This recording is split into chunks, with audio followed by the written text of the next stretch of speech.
Serious Survivor here, and this is the second video in the prepping for the upcoming election series.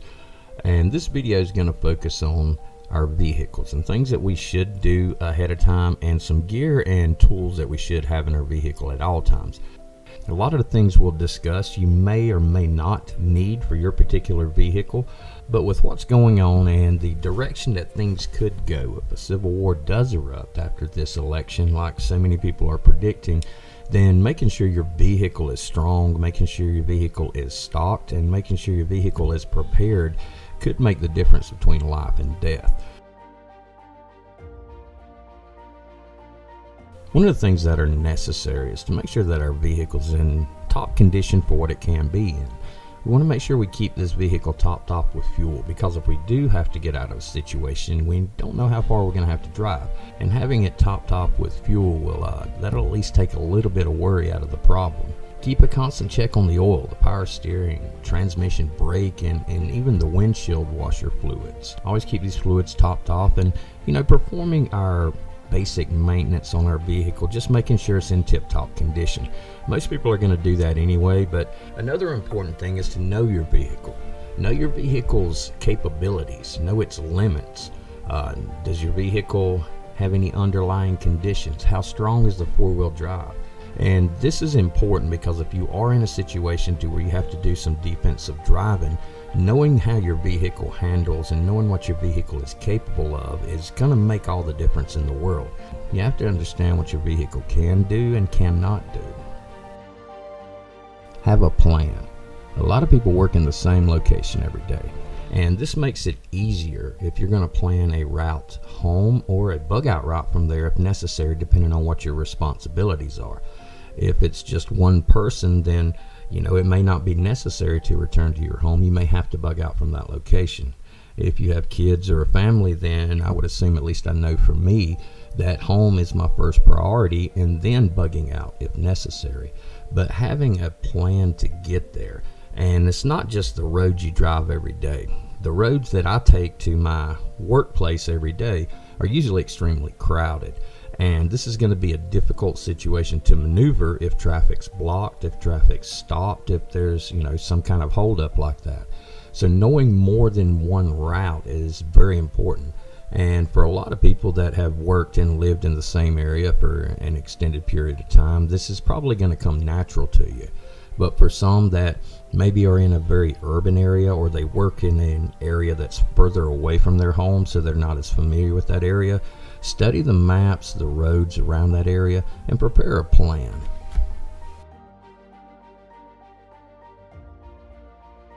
Now let's look at some items that we should keep in our car at all times. The first items we're going to look at are basically items that are never going to leave your car. They're going to stay in there except for when you're physically using them. And to start this list off is a good pair of work gloves. A good pair of automotive mechanics gloves. These are some usually pretty heavy duty gloves, and they're very good to keep in your car. A set of tools. And I'm not talking about the just a small cheap set of ratchets or something like that. I mean, something is definitely better than nothing. But if all possible, make sure that you have all the tools necessary that you could perform basic maintenance procedures and basic repairs on your particular vehicle. This is going to be different from one make or model to the next, possibly. So this goes back to knowing your vehicle and knowing what you need to work on it. Tools like wrenches, socket set and driver, hammer, Allen wrenches, screwdrivers, both the Phillips and the flathead, star wrenches, a crowbar, wire brushes, a sharp knife or cutter of some type, or cutting device of some type, a headlamp or light of some sort. I like the headlamp. I know that most vehicles have a light underneath their hood. So if I'm working underneath the hood, it already has a light, but most vehicles don't have a light underneath them. And if I have to get up underneath it, it's a lot easier for me to have that light on my head than it is to try and be holding it while I'm working on something or propping it up somewhere. An oil filter wrench, some gasket compound, RTV, maybe JB Weld, can of WD-40 duct tape, and maybe a couple extra lug nuts for the wheels. And this isn't an all-inclusive toolbox list. Most people have a toolbox in the back of their vehicle. I have a pretty big one that I keep all types of tools in, like we just mentioned. Tailor this towards your particular vehicle.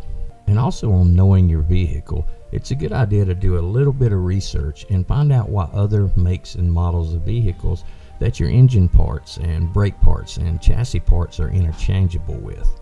So knowing the vehicles that do have interchangeable parts with your car is a pretty handy thing. I know that this is going to be a pretty big list and probably not going to memorize all of them, but knowing a few, recognizing them. A repair manual. Chilton's makes a really good one, a really in-depth repair manual. It's very technical. There are a lot of other repair manuals on the market, but I would recommend keeping one of these for your vehicle in your car. Set of jumper cables. Make sure you have a jack and a jack handle. I have a bigger vehicle, so I actually left the jack and handle that are in there with it that came from the factory, and I placed a 2-ton floor jack in there also, because this will allow me to jack up my vehicle a lot faster and a lot easier, and in a survival or emergency situation, time is of the essence. Some fix-a-plat and tire plug kits. A battery charger with air compressor. Now, of all the tools that we keep in our toolbox, of all these items that we're talking about here, this is one that'll have to be taken out and charged regularly. Also, there are 12-volt solar battery maintainers or battery chargers, just small little solar panels. They have wires with clamps running out on them, and clamp them on your battery terminals, and these will help maintain your battery charge. These are used on boats and RVs a lot to help maintain that battery so it doesn't die. So if you are bugging out, or you're in a situation to where you're parked somewhere waiting and you're going to be there a little while, it's not a bad idea to have one of these so that you can maintain that battery charge. So if you do have to leave quickly, you don't have anything to worry about. Main serpentine belt, or if you have an older vehicle, your fan belts, your alternator belts. Keeping an extra one of these in is really a good practice, no matter what the situation. I always keep a spare serpentine in my toolbox. Oil filter, brake fluid, power steering, transmission fluid, maybe a quart or two of oil. Now this is a little more area it's going to take to store these. Not everyone's going to opt to do this, but it is a good idea if you do have the room. A first aid kit, but a standard vehicle first aid kit, there's a lot of these on the market, and this is something that you really want to tailor to your specific needs. Just ensure that you can handle cuts, scrapes, and things like that. A camouflage cloth, rain resistant, non-reflective tarp. And the whole purpose of this is that if I have to pull my vehicles into, say, a vehicle into a wooded area, the metallic surfaces on my vehicle could possibly reflect moonlight, headlights, things like that. But if I have a camouflage tarp to cover my vehicle with, then this just reduces the risk of me being spotted from the road from the glare of headlights or something like that. And also a heavy duty tarp for general purposes. If you wear glasses, then a spare pair of glasses would probably come in handy at some point in time. A firearm or means of self-defense. A change of clothes, a hoodie, maybe extra thermals if you're in cold weather and it's coming up on the winter season. Depending on where you are, it can get very cold. So those are supplies that are basically going to stay in our vehicle at all times. Once you build those types of kits, it's not like a screwdriver has an expiration date on it.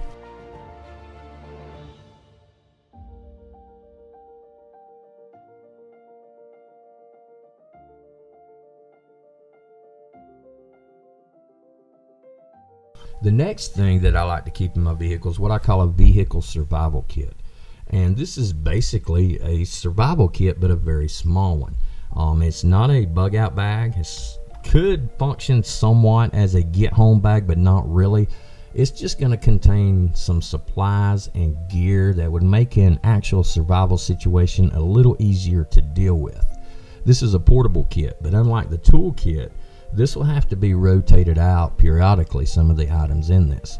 Now this kit does stay in my car at all times, but it serves a dual purpose because it has some valuable supplies in it, but it's also portable enough that if I need to evacuate my vehicle, I could also carry this along with me. I keep this kit in a small red bag that I actually ordered from Wise Food probably 5 to 6 years ago, and it was their auto kit. It was $45. I ordered it, had a little food, a little water, and all in there. But I basically stripped it down and I built it up with the things that I want in there. And what I keep in there are emergency blankets. Especially now being up north, I keep more than one. You can also get the emergency tents or sleeping bag like devices, a couple of rain ponchos, disposable rain ponchos. You can even opt for a thicker one that's more permanent as opposed to disposable. I do keep an additional flashlight. I keep a couple of the rechargeable squeeze type flashlights that don't require batteries, 3 to 5 days of food, and 3 to 5 days of water. I use the survival food packets in here, and I also use the prepackaged purified water packets in here. These take up the majority of the space in here. Some people will actually keep a small cooler in their vehicle and put these items in them to help control the temperature somewhat. A means of water purification. There's a lot of different ones on the market, from the Life Straw to other ones like that under different names, to the water bottles with built-in filters, and to the water pumps that'll pump it, directly out of a lake or a river or any reservoir. From what I've seen, the majority of these are very similar. Fire making tools and fire starters, and there are many different kinds on the market. There's a lot of different fire steels that you can get, but these also, the cheaper you go, the cheaper they are. If you're willing to spend about 15 or 20 bucks, you can get you a really, really good fire steel that's going to last you for a long time. It's easier to strike, and it's just going to work a little better. 50 feet of paracord 550, and also a small roll of thin line. And I use that thin line in the situations that I just need a small amount of line for whatever task I'm doing, and I don't want to cut up my paracord into a bunch of small pieces. A knife, folding or fixed, but it needs to be sharp and it needs to be reliable. An emergency radio, because even though my vehicle may have a radio, if my vehicle battery dies or anything like that and I can't find a way to charge it, or I'm waiting on it to charge with the solar charger, then I can use this emergency radio. If in northern areas, hand warmers, feet warmers, ski mask, toboggan.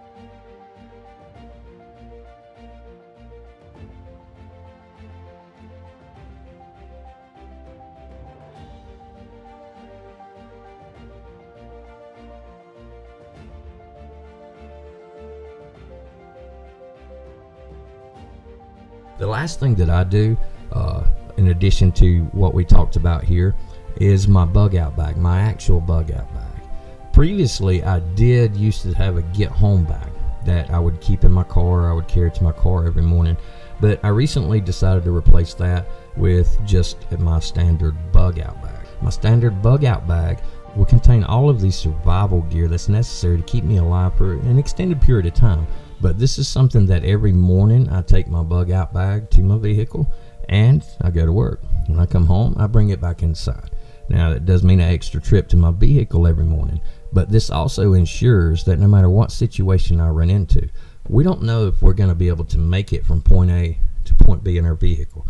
Just because our vehicle is capable of it doesn't mean that the roads will allow it. It doesn't mean that we're going to be able to do it. And if our vehicle is damaged in any shape or form and we can't drive it, then having all of the supplies necessary is going to be a very helpful thing at that point in time.